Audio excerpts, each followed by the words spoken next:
As a builder, I think the very first thing that you need to do to get yourself sorted is actually to read through your contract in detail.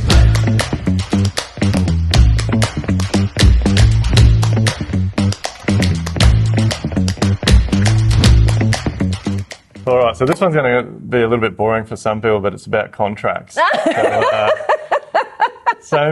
it took me a long, long time to realise how important my contracts were, but tell us why you feel that builders, or what builders could do better with their contracts to have better experiences with their clients. Yeah, I think this is really interesting because when you and I first started working together in Live Life Build, the very first thing that we did was present a workshop in person to a group of 30 to 40 builders on behalf of James Hardy and Brett's Trade. And one of the questions we asked was, how many builders in here have actually read their contracts? And I think only maybe a third of the room put up their hand. Yeah, if that. And it was really eye-opening. And I think that's one of the biggest problems to begin with, is just how the contract is perceived by both the builder and by the homeowner. So it ends up being this legal agreement between both parties, yet the builder's not reading it and the client is thinking about it a certain way. So, as a builder, I think the very first thing that you need to do to get yourself sorted is actually to read through your contract in detail, and whatever you don't understand, to be able to get some advice on so that you know how to actually work with it far better. Yeah, because it's far more than a contract, isn't it? Like, it's a rule book. And again, I feel for me, I kept making excuses, because that's all it was. I was making excuses that I didn't, I just thought if you get into trouble, you put your hand up, it all goes away. But at the end of the day, you're signing a legal document, and once you've signed it, it's up to you to execute it. So I think, what advice can you give builders that are hesitant, or maybe think that, like I did, they don't have the education to understand their contracts? Yeah, well, I think they get themselves into trouble because they don't, and then they start handling contractual procedures like variations, extensions of time, all of those kinds of things quite informally. And particularly if you're building long-term family homes where you are in a personal relationship with clients and everything starts to get a bit loose and informal, you can get yourself into a lot of trouble because... That doesn't happen on a job site. Because, things start to become, well, can you do me this favour? Can you do this whilst you're here? We'll just get you to do this. Whereas all of those are all contractual procedures that need to be executed. And if you've not been doing them correctly, then if something does go pear-shaped on the job, you've got very little ground to stand on if you need to start doing things properly. I think you really, as a builder, first need to obviously read your contract, as we said, get yourself educated about it. That might mean actually getting some help from a lawyer to understand what do all these various things mean. Most contracts have a fantastic definition section in them that you can read through. It actually becomes a process for these various contractual procedures so that you can execute them according to that.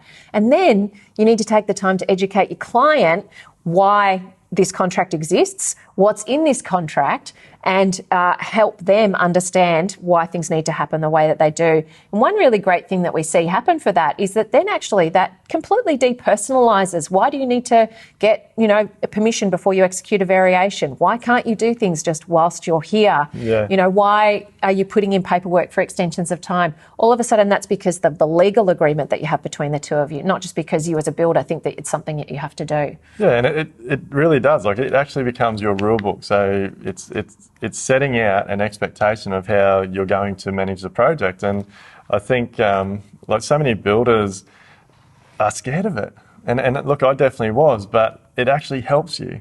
And you don't, at the end of the day, you don't have to understand every single part of it. You've just got to have a general idea of it. And as you said, if you don't, then get some extra advice and all those types of things. But do you recommend that builders get their clients to get someone else outside to do a review, or that even the builder sits down with the client and does a review of them prior to signing it? Most definitely. In the work that I do with homeowners, one piece of advice is that definitely you should get a lawyer to have a look over it. A lot of clients just assume it's a standard document and they don't understand there might be amendments in there, special clauses and things like that that could actually be problematic for them. And it's a big investment for a homeowner, so it is worth them getting legal advice. And I think you as a builder, encouraging them to do that then sets up a really good, trust base in your relationship. It's important too as a builder that you actually give them the time in the process. I find, so many people, that builder-client relationship is coming to a crunch time of getting that contract signed. Builders are chasing cash flow. Clients want to start on site. And so all of that legal reviews being crunched into a really short time frame. And if you don't give space and opportunity, then you can get people sort of signing contracts they're not aware of. We've seen this happen for some builders, haven't we? Where it happens all the time. Yeah, they're then having issues that, a client hasn't understood that they will still get charged an admin fee for a variation, even if they don't go ahead with the variation, those kinds of things. How do you see that working when you do give a client time to sort of get that contract reviewed and to get a better outcome of that process?